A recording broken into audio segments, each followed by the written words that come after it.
something happened in the Big Brother house that no one saw coming, not even JoJo Siwa herself.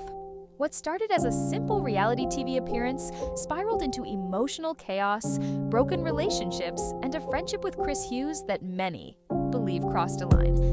But was it really just innocent fun, or something much deeper? And how did a rap party turn into the most unexpected breakup of the year? Let's break it all down. When JoJo Siwa entered the Big Brother UK house, most people assumed it was just another strategic PR move, a fun detour in her ever-evolving career, one more reality show to add to her resume. But what no one expected was that this experience would fundamentally shift her identity. Stripped of all outside contact, the walls of celebrity began to fall away. No phone, no team, no rehearsed interviews, and suddenly, JoJo, who had spent nearly her entire life performing, was forced to just be. She later described the experience as a total mental reset. And with no noise, no distractions, and nothing to perform for, she was left alone with her thoughts about her relationship, thoughts about love, about who she really is outside of her public image. She came in identifying as a lesbian and left describing herself as just queer. To JoJo, that distinction meant a more fluid, undefined space, one that didn't box her into a label she had once felt so certain about. It wasn't just a shift in orientation, it was a full-blown personal transformation. But for people watching, it raised deeper questions. Was this real, or was she just caught up in the emotions of a hyper-isolated reality show environment? Enter Chris Hughes, former Love Island star, 32 years old, charming, magnetic, and with his own share of reality TV baggage. He and JoJo clicked instantly, and not just on a superficial level. Their dynamic was playful, intimate, and, at times, strikingly affectionate. There were moments where he'd wrap his arm around her. They'd whisper, giggle, and confide in each other. He wrote on her arm. She kissed his forehead. It didn't look platonic, not to viewers, and certainly not to JoJo's partner watching from home. Fans on Twitter and TikTok began dissecting every interaction. The slow smiles, the lingering eye contact, the way JoJo would light up around him. Some labeled it emotional cheating. Others brushed it off as trauma bonding in a confined space. But there was one undeniable truth. JoJo and Chris had a connection that was impossible to ignore. And it wasn't just fans noticing. It was Kath, her partner, watching it all unfold in real time from a hotel room, feeling more and more distant with every episode. The Big Brother finale was supposed to be a celebration. JoJo had made it through 3 intense weeks.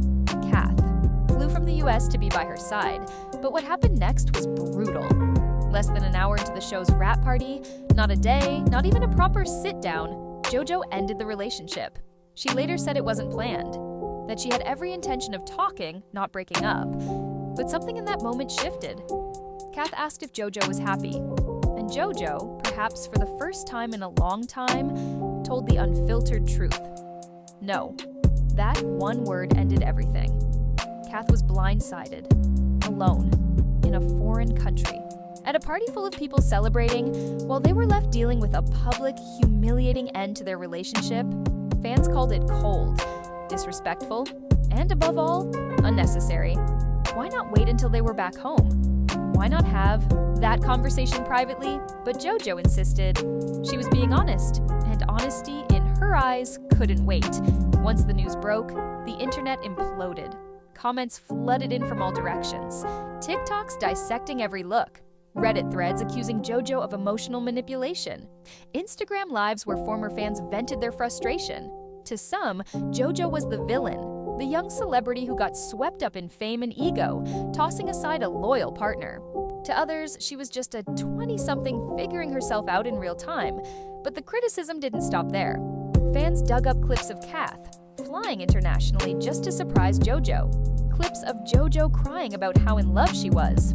Just days before forming a bond with Chris that bordered on romantic. Suddenly, people were taking sides. Hashtags like Ton Justice for Kath began trending, and JoJo's public image, once bulletproof, started to fracture. She claimed the bond with Chris was platonic. Soulmate energy, she called it. But for people watching, it didn't feel that simple. A few days later, JoJo appeared on the Useless Hotline podcast, and if fans were hoping for damage control, they didn't get it. Instead, JoJo was raw, blunt, and more revealing than anyone expected. She admitted that she'd made the decision to end things with Kath before the show even ended, but held it in out of respect. She said she had to bite her tongue for days, knowing it wasn't going to last, yet pretending everything was fine because the cameras were on. Some called it mature, others called it selfish, pretending for the show while her partner had no idea what was coming. And then came that moment, the one that went viral, the litter box story.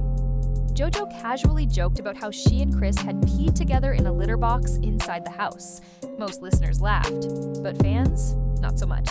It was weird, intimate, and another piece of proof to some that the JoJo-Chris connection wasn't just platonic, it was deeply personal. In one of the final episodes of Big Brother, cameras caught JoJo writing a secret message on Chris's hand. Fans zoomed in, slowed it down, tried to decode it, but the writing was hidden, intentionally blurred. When asked about it on the podcast, JoJo laughed it off, said she didn't remember what she wrote, but for a moment so significant, so charged, no one believed that. Was it a confession, a goodbye, a declaration of love? Combine that with the back scratches, the forehead kisses, the inside jokes, and late night talks, and you get a connection that seemed to transcend friendship. For Kath, that message may have been the final nail in the coffin, proof that this wasn't about self-discovery. This was betrayal. Kath didn't sit down for an interview. They didn't tweet a storm or go live to spill the tea. Instead, they used the most powerful tool of all, silence. Silent reposts, curated clips, side-by-side videos showing how JoJo's love language changed, from Kath to Chris. A montage of JoJo's public declarations of love, contrasted with her behind-the-scenes shift in affection. Even JoJo's ex, Avery, jumped in, reposting one of Kath's clips, silently choosing a side. And then came that viral post from a fan. POV, watching a 21-year-old girl get manipulated by a 32-year-old man, and realizing she blew up her life for it. Tens of thousands of likes, hundreds of thousands of views, and a narrative that kept gaining momentum. JoJo wasn't just the bad guy. Now, some saw her as the victim, being used, manipulated, discarded. The story had shifted again, and no one knew what was real anymore. Here's the part that stings most. What if none of it was real? What if Chris was simply playing a game, building a strategic alliance, charming JoJo for protection, manipulating her emotions to ensure he stayed in the house? It wouldn't be the first time a Big Brother contestant played dirty. And for many fans, that's exactly what it looked like. JoJo, emotionally vulnerable, isolated, and rethinking her life, was the perfect target. And now that the cameras are off, the question looms, will Chris stick around? So far, he has. They've been spotted together in public, smiling, laughing. But fans are watching closely, waiting to see if this connection is just a temporary PR storyline, or something that will fade the moment JoJo is no longer useful. If that happens, this won't just be a bad breakup. It'll be a full-blown heartbreak, one that JoJo may never fully recover from, or maybe it was worth it. Maybe JoJo needed this implosion to finally find clarity, to burn it all down so she could rise again, bolder, freer, and finally real. At the end of the day, JoJo Siwa's Big Brother experience wasn't just a reality TV appearance, it was a total life reset. She came in with a partner, a plan, and a public image. She left with none of those things. Love lost, friendships questioned, career reimagined, and a whole lot of internet chaos in between. Was it brave, selfish, immature, liberating? The truth might be a mix of all of it. But one thing's for sure, this chapter of JoJo's life is one people won't stop talking about anytime soon. What do you think? Was JoJo just figuring herself out? Or did she seriously cross a line? Let me know in the comments. If you enjoyed, comment and subscribe for more insider gossip.